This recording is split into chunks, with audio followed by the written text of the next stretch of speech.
আল্লাহ রাব্বুল আলামিন পৃথিবীর জমিনে যত নবী এবং রাসূলদেরকে পাঠিয়েছিলেন, সমস্ত নবী এবং রাসূলদেরকে প্রেরণ করে আল্লাহ তাআলা মুমিনদের প্রতি ইহসান করেছেন, মুমিনদেরকে ভালোবেসেছেন, মুমিনদের প্রতি দয়া করেছেন, মুমিনদের প্রতি তিনি অনুগ্রহ করেছেন।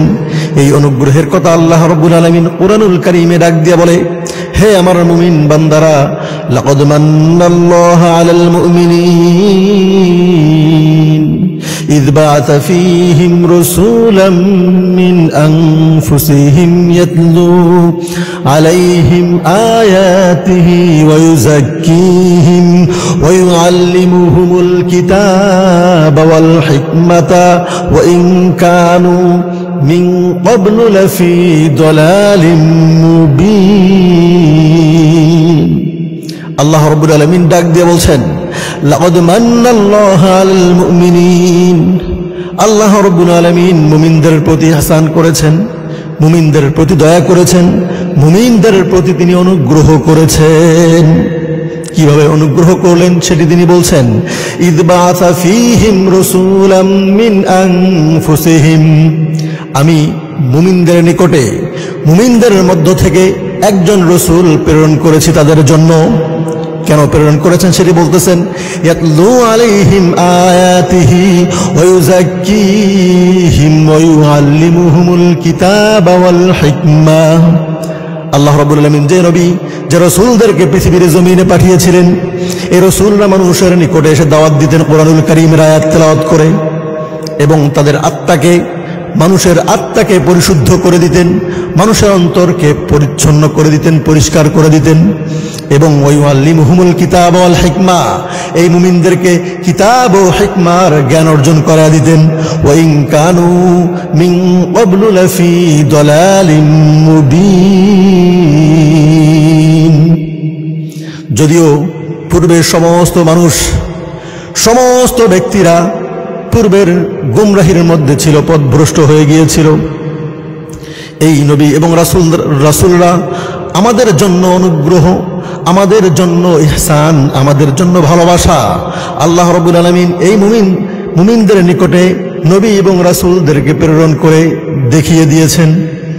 আজকে আমাদের সমাজে শুধু নয়, আহলে কিতাবদের মধ্যে এই নবী রাসূলদেরকে নিয়ে বাড়াবাড়ি করতে গিয়ে, আবার ছাড়াছাড়ি করতে গিয়ে দুই শ্রেণীর লোকেরা গোমরাহ হয়ে গিয়েছে, দুই প্রকার লোকেরা ধ্বংস হয়ে গিয়েছে।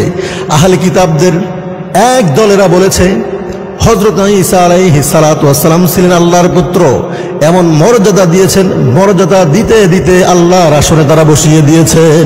খ্রিস্টানরা আল্লাহর নবীকে নিয়ে অতিরিক্ত বাড়াবাড়ি করার কারণে ধ্বংস হয়ে গিয়েছে। আবার অপরদিকে যদি তাকান, এক শ্রেণীর ইহুদিরা, এই ইহুদিরা আল্লাহর নবীকে নিয়ে এত বেশি পরিমাণে সারাসারি করেছে, নবীদের মর্যাদাটাকেই তারা ক্ষুণ্ণ করে দিয়েছে। এই ইহুদিরা ডাক দিয়ে বলে, এই ঈসা আলাইহিস সালাতু ওয়াস সালাম, ঈসা আলাইহিস সালাতু ওয়াস সালাম ছিলেন অবৈধ সন্তান, নাউযুবিল্লাহ।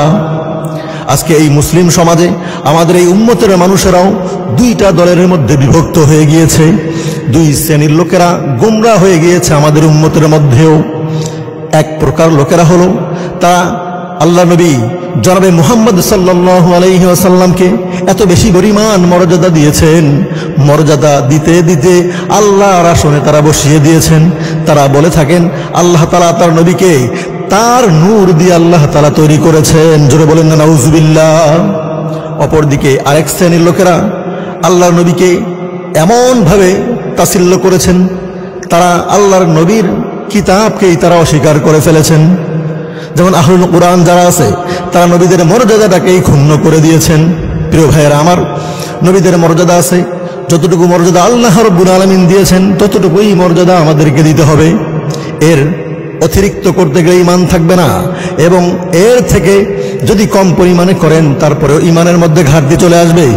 নবীদেরকে আল্লাহ রাব্বুল আলামিন প্রেরণ করেছেন আমাদের জন্য, আমাদের মঙ্গলের জন্যই তিনি প্রেরণ করেছেন। হযরত আদম আলাইহিস সালাতু ওয়াস সালাম যখন পৃথিবীর জমিনে চলে আসলেন, আল্লাহ রাব্বুল আলামিনকে ডাক দিয়ে বলেন, ও রব্বুল আলামিন, আমি জান্নাতে ছিলাম, আমাকে জান্নাতের মধ্যে ইবলিস শয়তান ধোঁকা দিল, আজকে আমার সঙ্গে পৃথিবীর জমিনে এই ইবলিসকে পাঠালা তুমি, ইবলিস তোমার কাছ থেকে এমন কিছু পাওয়ার নিল যে পাওয়ারগুলোর মাধ্যমে আমার সন্তানদেরকে সহজেই সে ধোকায় ফেলে দিবে। আমার সন্তানের হায়াতও খুব বেশি পরিমাণে নাই। আমার সন্তানরা যখন বুঝতে শুরু করবে এই মুহূর্তে তাদের হায়াতই তো শেষ হয়ে যাবে। আল্লাহ রাব্বুল আলামিন আদম আলাইহিস সালাতু ওয়াস সালামকে ডাক দিয়ে বলে, কুল্লা হাবিতু মিনহা জামিআ, হে আদম তুমি নেমে যাও। ফাইম্মা ইয়াতিয়ান্নাকুম মিন্নি হুদান ফামান তাবিআ হুদায়া ফালা খাউফুন আলাইহিম ওয়ালা হুম ইয়াহজানুন। তুমি চিন্তা করো না, টেনশন করো না, তোমার সঙ্গে আমার রহমত আছে। আমার বান্দাদেরকে শয়তান কখনোই ধোকায় ফেলতে পারবে না। আমার বান্দা যারা আছে, তোমার সন্তান যারা পৃথিবীর জমিন হবে, তোমার সন্তানরা যখন আমার হেদায়েতকে অনুসরণ করবে, তাদের জন্য আমি হেদায়েত পাঠাবো, তাদের জন্য আমি নবীকে পাঠাবো, তাদের জন্য আমি রসুলদেরকে প্রেরণ করব। যখন তারা আমার রসুলকে মেনে নিবে, আমার কিতাবগুলোর অনুসরণ করবে, তখন এই শয়তান শুধু নয়, পৃথিবীর সমস্ত শয়তানের সমস্ত শক্তিগুলোকেও যদি একত্রিত করে আর সমস্ত শক্তিকে একত্রিত করে আমার বান্দাদেরকে ধোকায় ফেলতে চায়, সে কোনো ক্রমেই আমার বান্দাদেরকে আর ধোকায় ফেলতে পারবে না।